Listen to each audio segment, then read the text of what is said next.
সারা দিন রাস্তার ধোঁয়ায় আমার জীবনের ধূসরতাকে বুঝতে পেরেছি। বুঝেছি রূপ হারিয়ে গিয়েছে, রোমহর্ষ পথে পথে মাড়িয়ে গিয়েছে। তারপর অনেক সময় কেটে যাচ্ছে।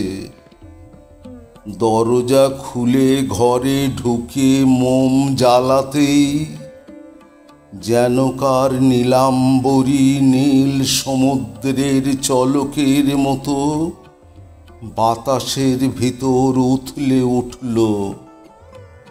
এ কে? এই দরিদ্র ব্যক্তিকে কে এমন বিলাসী করে তুলেছে? এ ঘরকে রানীর মতো মনে হয় যেন আমি এক সুন্দর তরুণ কুমার, যার গায়ে পথের ঘ্রাণ। সেই কুমারীর কক্ষে ঢুকে পড়েছি, কেশবতী কন্যার কক্ষে।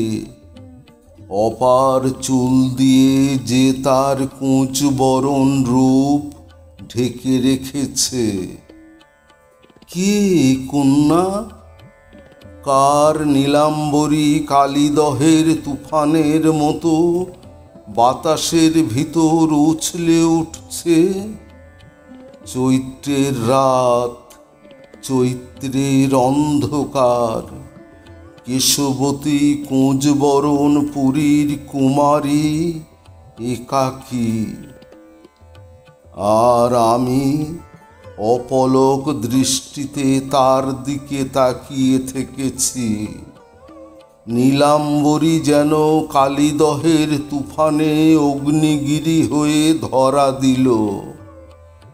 তার অসহ্য আগুনে আমি পুড়ে গেলুম, তার অসহ্য আগুনে আমি পুড়ে গেলুম।